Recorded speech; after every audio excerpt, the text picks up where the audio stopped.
बिस्मिल्लाहिर्रहमानिर्रहीम। अस्सलाम वालेकुम dear students of class 10th। आज हमने नया चैप्टर शुरू करना है, चैप्टर नंबर 12, जिसका टाइटल है हाइड्रोकार्बन्स। और इस चैप्टर में हमने जो हाइड्रोकार्बन्स के तीन मेन ग्रुप्स हैं, अल्केन्स, अल्कीन्स एंड अल्काइंस, उनकी डिस्क्रिप्शन और उनके मेथड्स ऑफ प्रिपरेशन और उनके properties, chemical and physical properties और उनके यूजेस वगैरह जो है वो डिस्कस करने हैं। तो चैप्टर जो है वो चैप्टर 12 है और चैप्टर का टाइटल है हाइड्रोकार्बन्स। हाइड्रोकार्बन्स ये सबसे ज़्यादा सिंपलेस्ट ऑर्गेनिक कंपाउंड्स हैं। They are the simplest organic compounds. सबसे ज़्यादा सादा ऑर्गेनिक कंपाउंड्स यही हैं, ठीक हो गया। And they are also known as parent organic compounds. और ये ऑर्गेनिक कंपाउंड के पेरेंट्स हैं, यानी जितने भी ऑर्गेनिक कंपाउंड्स इनके अलावा होते हैं, हाइड्रोकार्बन्स के अलावा होते हैं, वो इनके डेरिवेटिव्स होते हैं, वो इनसे डिराइव होते हैं। तो ये सिंपलेस्ट ऑर्गेनिक कंपाउंड्स है। दूसरा ये पेरेंट्स हैं ऑर्गेनिक कंपाउंड्स के। All other organic compounds are derived from these hydrocarbons, ठीक हो गया। और फिर हाइड्रोकार्बन्स की अगर हम बात करें तो हाइड्रोकार्बन्स के बेसिकली इसको हम दो कैटेगरीज़ में डिवाइड करते हैं। एक कैटेगरी इसकी कहलाती है सैचुरेटेड हाइड्रोकार्बन्स, और सैचुरेटेड हाइड्रोकार्बन्स में आते हैं जी अल्केन्स आते हैं, जिसमें कार्बन के सारे बॉन्ड जो होते हैं वो सिंगल होते हैं। कार्बन की जो टेट्रावैलेंसी होती है वो सिंगल बॉन्ड से सेटिस्फाई होती है। सी के दरमियान भी, कार्बन के दरमियान भी सिंगल बॉन्ड होते हैं और कार्बन हाइड्रोजन के दरमियान भी सिंगल बॉन्ड होते हैं। दूसरी कैटेगरी इसकी होती है अनसैचुरेटेड हाइड्रोकार्बन्स। अनसैचुरेटेड हाइड्रोकार्बन्स के अंदर दो मेन ग्रुप्स आते हैं। एक आते हैं जी अल्कीन्स और एक होते हैं जी अल्काइंस। अल्काइंस में कार्बन डबल बॉन्ड आपको मिलेगा और अल्कीन्स में कार्बन डबल बॉन्ड आपको मिलेगा, और अल्काइंस में कार्बन ट्रिपल बॉन्ड आपको मिलेगा। तो यानी मल्टीपल बॉन्डिंग होती है। और मल्टीपल बॉन्डिंग वाले हाइड्रोकार्बन्स जो हैं वो अनसैचुरेटेड कहलाते हैं, क्योंकि उनमें ये मल्टीपल बॉन्ड जो है डबल या ट्रिपल बॉन्ड ये ब्रेक होकर सिंगल बॉन्ड में कन्वर्ट हो सकता है। इन अल्कीन्स और अल्काइंस के अंदर एटम्स या ग्रुप ऑफ एटम्स ऐड हो सकते हैं, जबकि सैचुरेटेड के अंदर क्योंकि बॉन्ड पहले ही सिंगल है तो उसमें एडिशन पॉसिबल नहीं है, तो वो ऑलरेडी फुल होती है उसकी वैलेंसी, तो एडिशन की गुंजाइश नहीं होती, उसमें सब्स्टिट्यूशन वगैरह हो सकती है। तो यानी हाइड्रोकार्बन्स के दो कैटेगरीज होती हैं, सैचुरेटेड एंड अनसैचुरेटेड। और सैचुरेटेड में अल्केन्स आते हैं और अनसैचुरेटेड में अल्कीन्स और अल्काइंस आते हैं। और अल्केन्स में C and CH all are single bond. Alkene में कार्बन डबल बॉन्ड आपको कम से कम एक मिलेगा, और अल्काइंस में कार्बन ट्रिपल बॉन्ड कम से कम आपको एक मिलेगा। बाकी बॉन्ड सिंगल होंगे लेकिन एक ट्रिपल बॉन्ड होगा। और अल्कीन में भी एक सिंगल डबल बॉन्ड आपको मिलेगा, बाकी जो है सिंगल बॉन्ड्स होंगे, ठीक है। सिंपल अल्कीन्स और सिंपल अल्काइंस जो होते हैं उनकी बात करते हैं। तो ये तो थोड़ा सा इंट्रोडक्शन था इसका। उसके बाद ये भी आपको मैं बता दूँ कि टॉपिक आपका बिल्कुल स्टार्ट में जो बना हुआ है आपकी बुक में, that is about nomenclature of organic compound. Organic compound को नेमिंग देने के लिए एक आप कह सकते हैं कि एक रूल मुतय्यन किया जाता है, एक इदारा जो है, और वो है IUPAC। इसकी फुल फॉर्म होती है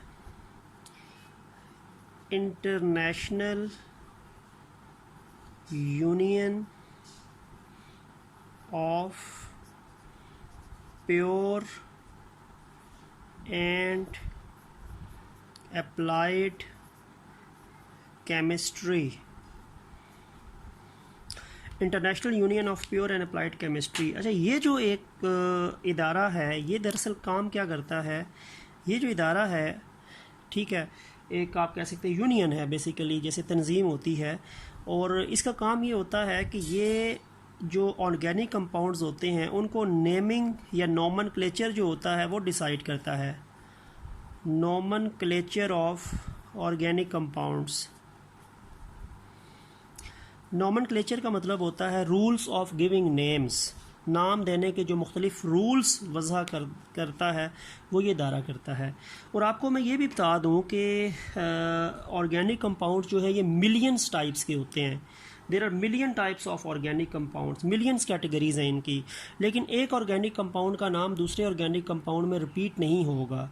ठीक है, अगर मैं लेट सपोज कहता हूँ कि अगर लेट सपोज के 10 मिलियन ऑर्गेनिक कंपाउंड्स हैं तो 10 मिलियन ऑर्गेनिक कंपाउंड्स के नेम्स होंगे। ठीक है, हर ऑर्गेनिक कंपाउंड का डिफरेंट नेम होगा। तो ये जो IUPAC है इसका एक असूल है, यानी एक प्रिंसिपल के तहत ये काम करता है। और इसका बुनियादी असूल ये है कि each different organic compound should have different name. Her different organic compound का नाम भी डिफरेंट होगा। ठीक है, यानी दो डिफरेंट ऑर्गेनिक कंपाउंड्स के एक नाम नहीं हो सकते, या एक ऑर्गेनिक कंपाउंड्स के दो नाम नहीं हो सकते। एक स्पेसिफिक ऑर्गेनिक कंपाउंड एक ही नाम से उसको हम रूल अकॉर्डिंग टू रूल्स जो होते हैं वो जानते हैं। तो डिफरेंट ऑर्गेनिक कंपाउंड्स के डिफरेंट नेम है। हर ऑर्गेनिक कंपाउंड जो डिफरेंट है उसका डिफरेंट नेम होना शुरू हो जाएगा। एक ऑर्गेनिक कंपाउंड अगर सिमिलर है तो उसका तो एक ही नाम है और उसके एक से ज़्यादा नाम नहीं हो सकते, और डिफरेंट ऑर्गेनिक कंपाउंड्स का भी एक सिमिलर नेम नहीं हो सकता, कॉमन नेम नहीं हो सकता। तो रूल ऑफ द IUPAC जो है, जिसको हम AUPAC के बोलते हैं, AUPAC का जो रूल है उसमें ये होता है कि हर ऑर्गेनिक कंपाउंड जो है उसका डिफरेंट नेम्स है। तो ये प्रिंसिपल है इस ऑर्गेनिक आप कह सकते हैं कि ऑर्गेनिक कंपाउंड्स के नॉमेनक्लेचर का। ठीक है, तो ये है कि अगर एक नया ऑर्गेनिक कंपाउंड डिस्कवर होगा तो उसका नया नाम रखा जाएगा। ठीक है, वो पुराने में से किसी को नाम इसको शिफ्ट नहीं कर सकते। तो इसमें ये हो सकता है कि अगर मिलियन टाइप्स के ऑर्गेनिक कंपाउंड्स हैं तो उनको क्या नाम दिया जाता है, तो वो एक यूनियन जो है IUPAC वो मुतय्यन करती है। और इसका रूल जो होता है, रूल बनाने के डिफरेंट इसमें रूल्स एंड रेगुलेशंस हैं जिनके तहत एक ऑर्गेनिक कंपाउंड को एक ख़ास ग्रुप या एक ख़ास नाम दिया जाता है फंक्शनल ग्रुप के हिसाब से। तो फिर ये डिफरेंट ऑर्गेनिक कंपाउंड के डिफरेंट नेम्स होते हैं। तो ये इसका एक प्रिंसिपल या रूल बनता है। ठीक है, तो जो नया ऑर्गेनिक कंपाउंड डिस्कवर होगा वो ये तंजीम जो है ये डिसाइड करेगी कि वो किस कैटेगरी में फॉल करेगा और उसको क्या नाम दिया जाना है, जो पुराना किसी जो नाम दिया है उससे मैच ना करता हो। तो ये तो AUPAC के बारे में थोड़ा सा था। अच्छा, फिर स्टार्ट करते हैं हम जी आज हाइड्रोकार्बन का जो फर्स्ट ग्रुप है अल्केन्स को। लास्ट चैप्टर में हमने इसके बारे में डिस्कशन की भी थी, लेकिन ज़ाहिर बात है कि इस चैप्टर में दोबारा ये बात आई है। तो हम पहली बात है कि ये सैचुरेटेड हाइड्रोकार्बन्स हैं। तो ये हाइड्रोकार्बन्स तो हैं लेकिन ये सैचुरेटेड हैं। अच्छा, हाइड्रोकार्बन्स मैंने लास्ट चैप्टर में आपको बताया था कि हाइड्रोकार्बन्स ऐसे ऑर्गेनिक कंपाउंड होते हैं जो सिर्फ दो एलिमेंट से बने होते हैं, कार्बन एंड हाइड्रोजन। तो कार्बन और हाइड्रोजन से बने जाने वाले कंपाउंड जो होते हैं वो हाइड्रोकार्बन्स होते हैं। ठीक है, तो हाइड्रोकार्बन्स जो हैं वो कार्बन और हाइड्रोजन से बने हुए कंपाउंड्स को बोलते हैं।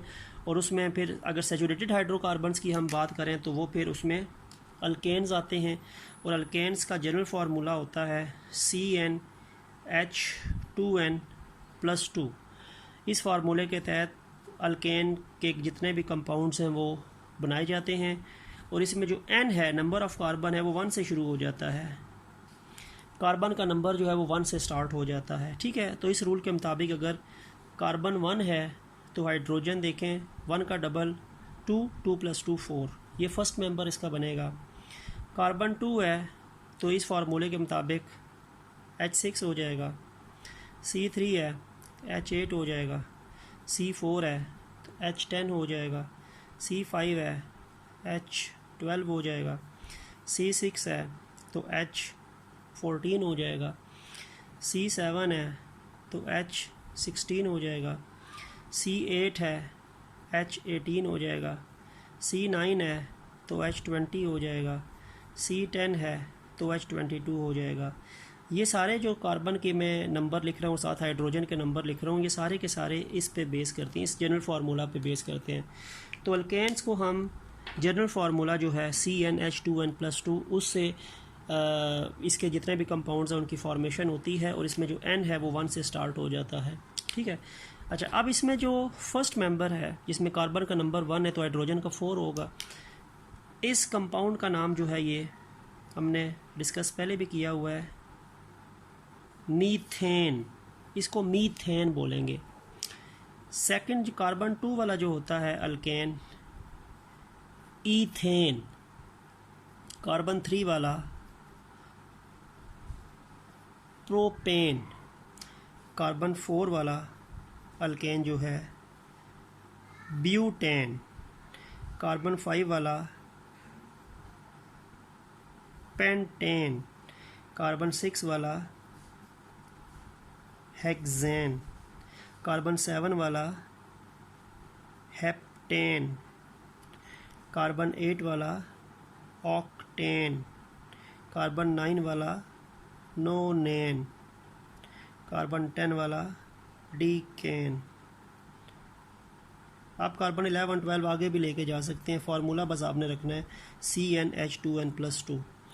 तो ये डिफरेंट पहले 10 अल्केन्स के नेम्स हैं और ये इनके मॉलिक्यूलर फार्मूलाज हैं। These are the molecular formulas and these are the names of the first 10 alkanes. ठीक है, उसमें आपको फिर ये भी बता दूं कि अक्सर आपको एक क्वेश्चन पूछा जाता है कि राइट मॉलिक्यूलर फार्मूला या स्ट्रक्चरल फार्मूला या कंडेंस स्ट्रक्चरल फार्मूला या dot and cross formula of ethane या प्रोपेन या पेंटेन या ऑक्टेन। किसी एक अल्केन का नाम दिया जाएगा और कहा जाएगा कि आप उसका यानी मॉलिक्यूलर फार्मूला लिखें, स्ट्रक्चर बना के दिखाएं, कंडेंस स्ट्रक्चर बना के दिखाएं और डॉट क्रॉस स्ट्रक्चर बना के दिखाएं। ठीक है, तो मैं इसमें से एक एग्जांपल आपको दे देता हूँ। लेट्स सपोज कि मैं आपको प्रोपेन की डिस्कशन दे देता हूँ। प्रोपेन को मैं 3-4 फार्मूलों से रिप्रेजेंट करके आपको बता दूँ।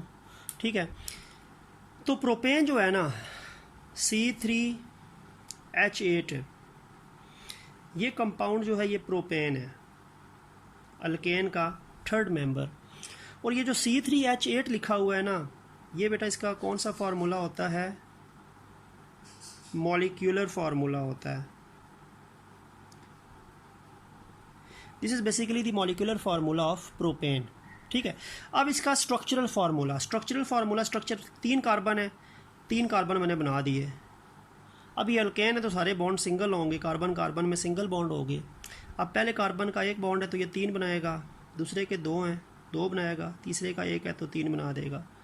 कार्बन कार्बन के आपस में तो बॉन्ड हो गए। अब इर्द गिर्द जितने भी बॉन्ड्स होंगे वो हाइड्रोजन्स के होंगे। These are the hydrogen atoms. तो ये C3H8 हो गया। ठीक हो गया बेटा। ये फार्मूला जो है ये क्या कहलाता है? Structural formula. स्ट्रक्चरल, ये आपको एटम्स की जो अरेंजमेंट है किसी भी मॉलिक्यूल में उसको रिप्रेजेंट करता है। फिर इसका कंडेंस्ड स्ट्रक्चरल फार्मूला होता है। कंडेंस्ड स्ट्रक्चरल फार्मूला में कार्बन के साथ जो हाइड्रोजन है उनको हम, या हाइड्रोजन कार्बन के अलावा इर्द गिर्द जो भी कंपाउंड्स मौजूद है, जैसे हाइड्रोजन आपको यहाँ पे नज़र आ रहे हैं, उनको हम कार्बन के साथ डायरेक्टली अटैच कर लेंगे। फर्स्ट कार्बन के पास 3 हाइड्रोजन है CH3, दूसरे के पास 2 हैं CH2, तीसरे के पास भी 3 है CH3। तो ये भी प्रोपेन का थर्ड फार्मूला है जिसको हम कहते हैं कंडेंस्ड स्ट्रक्चरल फार्मूला। ये कंडेंस्ड स्ट्रक्चरल फार्मूला है। ठीक हो गया। और चौथा होता है लास्ट जो होता है वो डॉट एंड क्रॉस स्ट्रक्चर होता है। ये डॉट एंड क्रॉस फार्मूला या उसको इलेक्ट्रॉनिक फार्मूला भी कहते हैं। उसमें हम कार्बन के और हाइड्रोजन के इलेक्ट्रॉन्स को डॉट या क्रॉस से जाहिर करते हैं। सबसे पहले देखो 3 कार्बन है ना, 3 कार्बन बना दिए। हर कार्बन के 4-4 डॉट्स बनाने हैं क्योंकि कार्बन टेट्रावेलेंट है। इस कार्बन के 4 डॉट्स, सेकंड कार्बन के 4 डॉट्स, थर्ड कार्बन के 4 डॉट्स। ये कार्बन के जो 4-4 वैलेंस इलेक्ट्रॉन्स हैं उनको जाहिर कर दिया। ठीक हो गया। अब ये कार्बन कार्बन के दरमियान 2 डॉट्स है तो ये सिंगल बॉन्ड हो गया। कार्बन कार्बन के दरमियान 2 डॉट्स, इस कार्बन कार्बन का सिंगल बॉन्ड हो गया। तो ये तो सिंगल बॉन्ड है, 2 डॉट्स हैं तो ये सिंगल बॉन्ड है। अब इर्द गिर्द जो हाइड्रोजन के इलेक्ट्रॉन्स ने आना है तो यानी ये सिंगल बॉन्ड कार्बन कार्बन से बिलोंग करेगा, बाकी जो होंगे वो हाइड्रोजन से बिलोंग करेंगे। हाइड्रोजन क्योंकि अलग एलिमेंट है ना, तो हाइड्रोजन अलग एलिमेंट है तो उसको मैं क्रॉस से शो कर दूंगा। ये क्रॉस करके H लिख दिया, यहाँ पे क्रॉस करके H लिख दिया, क्रॉस करके H लिख दिया, क्रॉस करके H लिख दिया, क्रॉस करके H लिख दिया, क्रॉस करके H लिख दिया, क्रॉस करके H लिख दिया, और फिर यहाँ पे भी कर लेता हूँ मैं थोड़ा मिटा के, क्रॉस करके H लिख दिया। अब ये जो फार्मूला आपके पास बना है ना, ये लास्ट फार्मूला बना है, इसको हम कहते हैं डॉट क्रॉस स्ट्रक्चर या dot cross formula of propane. ये डॉट क्रॉस फार्मूला प्रोपेन का है। इसमें हर कार्बन के हमने 4 डॉट्स लगा दिए, और कार्बन कार्बन के दरमियान जो डॉट्स हैं वो कार्बन कार्बन के बॉन्ड्स शो हो रहे हैं, और इर्द गिर्द हाइड्रोजन एटम के इलेक्ट्रॉन्स होंगे तो उसको हम क्रॉस से शो करेंगे। कार्बन को अगर डॉट से शो कर दिया है तो हाइड्रोजन के इलेक्ट्रॉन को क्रॉस से शो करेंगे। तो ये आपके पास कंडेंस्ड फार्मूला है किसका? प्रोपेन का। ठीक हो गया। तो ये थोड़ा सा इंट्रोडक्शन है। अब हम आते हैं जी अल्केन्स के मेथड्स ऑफ प्रिपरेशन पे। अगर आपने अल्केन्स को प्रिपेयर करना है लेबॉर्ट्री में तो आपको क्या क्या चीज़ें चाहिए, आपको कौन कौन सी रिक्वायरमेंट्स हैं जो आपको अल्केन्स प्रिपेयर करके देने में चाहिए होंगी। तो बेसिकली टॉपिक आपका ये बनेगा general methods of preparation of alkanes. Alkanes को प्रिपेयर करने के मेथड्स। अल्केन्स को प्रिपेयर करने के 2 मेथड्स हैं। पहला मेथड है हाइड्रोजिनेशन ऑफ अल्कीन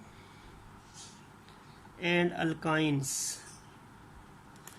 अल्कीन्स और अल्काइंस की हाइड्रोजिनेशन से भी अल्केन बन सकता है, या दूसरा मेथड है रिडक्शन ऑफ अल्काइल हैलाइड्स, और अल्काइल हैलाइड्स का नया नाम है हेलो अल्केन्स। तो ये 2 मेथड्स हैं, ये हेलो अल्केन्स यानी अल्काइल हैलाइड्स की रिडक्शन कर दें, या अल्कीन्स और अल्काइंस की हाइड्रोजिनेशन कर दें। इन दोनों मेथड से आप क्या बना सकते हैं? अल्केन्स बना सकते हैं। ठीक हो गया बेटा। पहले मेथड पे आते हैं, फर्स्ट मेथड को डिस्कस करते हैं पहले। Hydrogenation of alkenes and alkynes. Alkenes और अल्काइंस की हाइड्रोजिनेशन। पहली बात है हाइड्रोजिनेशन से क्या मुराद है? हाइड्रोजिनेशन से मुराद होती है एडिशन ऑफ H2। H2 क्या है? H2 बेसिकली हाइड्रोजन के 2 मॉलिक्यूल्स हैं। हाइड्रोजन मॉलिक्यूल कह सकते हैं, हाइड्रोजन गैस भी कह सकते हैं, और हाइड्रोजन मॉलिक्यूल भी कह सकते हैं। जब मॉलिक्यूलर हाइड्रोजन ऐड होती है, हाइड्रोजन का मॉलिक्यूल H2 जिसको हम हाइड्रोजन गैस भी कहते हैं, अगर इस चीज़ को आपने किसी भी मॉलिक्यूल में ऐड करना हो तो इसको हाइड्रोजिनेशन कहते हैं। तो addition of H2 means addition of hydrogen gas या hydrogen molecule in the presence of catalyst. अच्छा, कैटलिस्ट की मौजूदगी में होगा। कैटलिस्ट वो सब्सटेंस होते हैं जो रिएक्शन की स्पीड को बढ़ाते हैं। ठीक है। अब कैटलिस्ट कौन कौन सा हो सकता है हाइड्रोजिनेशन में? तो निकल भी हो सकता है, प्लेटिनम भी हो सकता है, और प्लेडियम भी हो सकता है। निकल, प्लेटिनम एंड प्लेडियम। लेकिन फ़र्क ये है कि अगर हम निकल को एज अ कैटलिस्ट यूज़ करेंगे तो हमें टेम्परेचर जो है वो 200 से 300 देना पड़ेगा, और अगर हम प्लेटिनम या प्लेडियम यूज़ करेंगे तो ये रिएक्शन रूम टेम्परेचर पे हो जाएगा। तो इन कैटलिस्ट के अंदर प्लेटिनम या प्लेडियम जो है वो रूम टेम्परेचर पे हाइड्रोजनेशन करता है, जो आम टेम्परेचर होता है, दर्जा हरारत होता है। लेकिन अगर हम निकल को यूज़ करेंगे तो हाइड्रोजनेशन इसने भी करनी है, लेकिन टेम्परेचर हमें इतना करना पड़ेगा। तो ये आप पे डिपेंड करता है कि अगर आप रिएक्शन में निकल ऐड करेंगे, निकल लिखेंगे तो आपको ये टेम्परेचर लिखना पड़ेगा, और अगर आप प्लेटिनम या प्लेडियम लिखेंगे तो आपको टेम्परेचर नहीं लिखना पड़ेगा, क्योंकि वो रूम टेम्परेचर है। ठीक है। लेकिन प्लेटिनम और प्लेडियम क्योंकि महंगे हैं, कॉस्टली होते हैं, तो इसीलिए निकल ज़्यादातर यूज़ होता है, क्योंकि ये इतना कॉस्टली नहीं होता। ठीक हो गया। और ये निकल जो होता है ये पाउडर्ड फॉर्म में होता है, इसको यानी पाउडर करते हैं, ग्राइंड करते हैं, उसके बाद ये कैटलिस्ट के तौर पे यूज़ होता है। तो निकल, platinum and Palladium 3 catalyst hydrogenation में इन्वॉल्व होते हैं। इन दोनों के लिए टेम्परेचर रूम रखा जाता है, जबकि निकल जो है वो इस टेम्परेचर पे हाइड्रोजनेशन करता है। ठीक है, अब मैं आपको अगर रिएक्शन लिख के दिखाता हूँ hydrogenation of alkenes and alkynes वाले, ताकि आपको थोड़ा ये कॉन्सेप्ट क्लियर हो जाए, क्योंकि वो है हेडिंग मैंने डाली थी hydrogenation of alkynes and alkenes. Alkynes की हाइड्रोजनेशन या अल्कीन की हाइड्रोजनेशन से बनता है जी क्या, अल्केन। तो सबसे पहले मैं अल्काइन लिख लेता हूँ। सबसे पहला अल्काइन इथाइन, ये इथाइन है, और इथाइन क्या है, अल्काइन है, पहला मेंबर है अल्काइन का। इसमें H2 हाइड्रोजन मॉलिक्यूल है। मैं निकल एज ए कैटलिस्ट यूज़ करूँगा। टम्परेचर सारी बात है, फिर मुझे 200 से 300 रखना पड़ेगा। अब ये हाइड्रोजन के दो एटम्स हैं, यानी H2 है। अब इसने ये जो डबल बॉन्ड के साथ कार्बन्स होंगे ना, इन पे आप कह सकते हैं ऐड होना है। अभी क्योंकि ट्रिपल बॉन्ड है ना, तो ट्रिपल बॉन्ड में अनसेचुरेशन नेचर है, तो ट्रिपल से ये डबल होगा और मज़ीद हाइड्रोजन होंगे तो डबल से सिंगल होगा। तो ये 2 H है, एक H इस कार्बन में ऐड हो जाएगा, दूसरा H इस कार्बन में ऐड हो जाएगा। ये कार्बन्स इन अभी कार्बन के पास, इसके पास H है, एक इसका पास H है, लेकिन ये एक H यहाँ से इस कार्बन के पास मज़ीद आ जाएगा और दूसरा H इस कार्बन के पास मज़ीद आ जाएगा, तो बॉन्ड फिर ट्रिपल से डबल हो जाएगा। तो आपके पास ये बनेगा CH2 डबल बॉन्ड CH2। यानी चीज़ें ऐड होने से ना बॉन्ड टूटते हैं और बॉन्ड कम होते हैं। तो ये कंपाउंड जो है वो इथीन बनेगा, अल्कीन बन गया।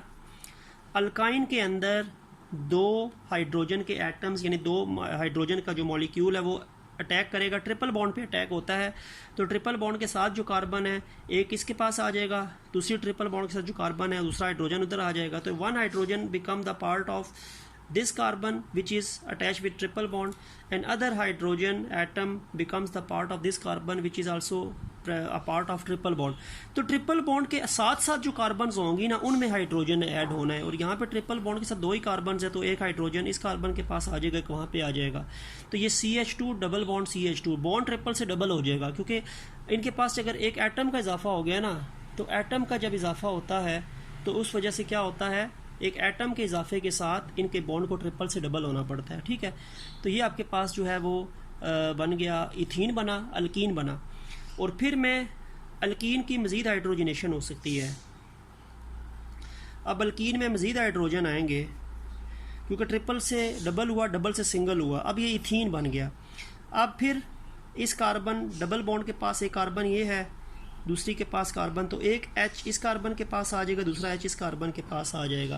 तो ये बन जाएगा CH3 बॉन्ड ट्रिपल से सिंगल, डबल से सिंगल हो जाएगा, सिंगल बॉन्ड CH3, और ये बनेगा इथेन।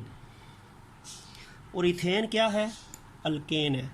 तो ये अल्काइन से अल्कीन बना और अल्कीन से फिर अल्केन बना, हाइड्रोजनेशन हो रही है। ठीक है, 2 हाइड्रोजन थे, एक हाइड्रोजन इस कार्बन के पास आ गया, दूसरा इसके पास आ गया। हाइड्रोजन पहले एक एक था, अब 2-2 हो गया, बॉन्ड डबल हो गया। फिर 2-2 हाइड्रोजन थे, एक हाइड्रोजन मज़ीद इसके पास आ गया, एक मज़ीद इसके पास आ गया, ये CH2 से CH3 बन गए और बॉन्ड पे ट्रिपल से डबल से सिंगल हो गया, तो इथेन बन गया। तो अल्काइन से अल्कीन और अल्कीन से अल्केन बनता है जब हाइड्रोजनेशन होती है। हाइड्रोजनेशन ये आपके पास वही निकल एज ए कैटलिस्ट था, और ये टेम्परेचर ये इस्तेमाल होगा। ठीक हो गया, तो ये आपके पास hydrogenation of alkyne and alkene था, जिसे हमने अल्केन बना दिया। ठीक है, एक तो ये आपके पास मेथड है टू प्रिपेयर, आप कह सकते हैं क्या चीज़, अल्केन फ्रॉम हाइड्रोजनेशन। अच्छा, कभी कभार प्रोपाइन भी हो सकता है। अब मैं क्या करता हूँ, मैं प्रोपीन लेट्स सपोज यूज़ करता हूँ। CH3 single bond CH double bond CH2, ये आपकी सेल्फ असेसमेंट में दिया हुआ है। अब ये प्रोपीन है, इसमें भी जब हाइड्रोजन आएगा ना, अगर मैं वही निकल यूज़ करता हूँ एज ए कैटलिस्ट, तो टेम्परेचर मुझे करना पड़ेगा ये। अब अटैक डबल बॉन्ड पे होता है, डबल या ट्रिपल बॉन्ड पे अटैक होता है। अब ये तो सिंगल बॉन्ड है, यहाँ पे तो अटैक नहीं होगा। अब एक कार्बन इस कार्बन, ये डबल बॉन्ड के साथ एक ये कार्बन है, डबल बॉन्ड के बाद दूसरा ये कार्बन है, तो इसमें से एक हाइड्रोजन इस कार्बन के पास आ जाएगा, दूसरा हाइड्रोजन इस कार्बन के पास आ जाएगा। ये सिंगल बॉन्ड पहले ही था तो इसमें तो एडिशन नहीं हो सकती। डबल बॉन्ड के साथ जो कार्बन्स होते हैं ना, वहाँ पे हाइड्रोजन एटम्स ने ऐड होना है।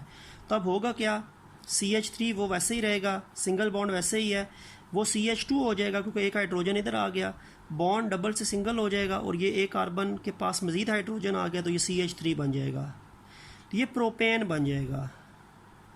प्रोपेन, प्रोपीन से फिर प्रोपेन, यानी अल्कीन से अल्केन बनता है ना, तो अल्काइन से अल्कीन और अल्कीन से अल्केन बनता है। हाइड्रोजनेशन होती है, प्रोपेन की भी हो सकती है, तो प्रोपीन की होगी तो प्रोपेन बनेगा, ब्यूटीन की होगी तो ब्यूटेन बनेगा। जहाँ पे आपको ये मल्टीपल बॉन्डिंग नज़र आ रही है ना, मल्टीपल बॉन्डिंग, इनके साथ जो कार्बन्स हैं वहाँ पे एडिशन पॉसिबल होती है, क्योंकि वो अनसैचुरेटेड पार्ट होता है उस ऑर्गेनिक मॉलिक्यूल का। ठीक है, तो ये hydrogenation of alkyne and alkyne था, जिसे हमने बना दिया अल्केन। और इसका दूसरा मेथड जो मैंने आपको बताया था, that is basically reduction of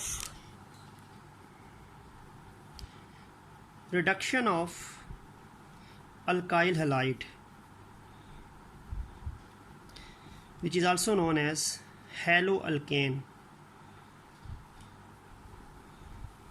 और अल्काइल हलाइड या हेलोअल्केन क्या होता था वो मैंने आपको पहले भी फंक्शनल ग्रुप जो आखिरी चैप्टर था उसमें बताया था। हेलोअल्केन या अल्काइल हैलाइड, उसमें बेटा ये था कि आपके पास एक अल्काइल रेडिकल था, साथ एक आपके पास हेलोजन एटम जब होता है, alkyl radical methyl ethyl propyl, और साथ हेलोजन का एटम क्लोरीन फ्लोरीन ब्रोमीन, तो वो हेलोअल्केन या अल्काइल हैलाइड होता है। और उसकी बात है रिडक्शन, यहाँ पे हमारी रिडक्शन से क्या मुराद है? रिडक्शन का मतलब होता है बेटा addition of nascent hydrogen, nascent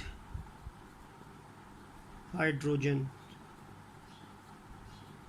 nascent hydrogen H होता है, अकेला H। और नेसेंट हाइड्रोजन कौन सी हाइड्रोजन होती है? एटॉमिक हाइड्रोजन होती है, एक एटम हाइड्रोजन का जो होता है। फर्स्ट मेथड में हमने H2O ऐड किया था। H2 हाइड्रोजन के दो एटम्स थे, वो हाइड्रोजन का मॉलिक्यूल था जिसको हम हाइड्रोजनेशन कह रहे थे।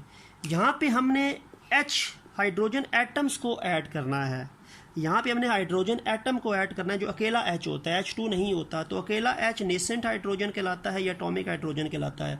और नेसेंट हाइड्रोजन या एटॉमिक हाइड्रोजन की अगर एडिशन होती है तो उसका नाम क्या होता है? रिडक्शन, उसको हाइड्रोजनेशन नहीं बोलेंगे। ठीक है, चलें अब लेट्स सपोज कि मैं अल्काइल हैलाइड लिखता हूँ। अल्काइल रेडिकल मैंने लेट्स सपोज CH3, साथ हेलोजन एटम डालना है तो मैंने Cl डाल दिया। ये एक हेलोअल्केन है, मिथाइल क्लोराइड या क्लोरोमीथेन।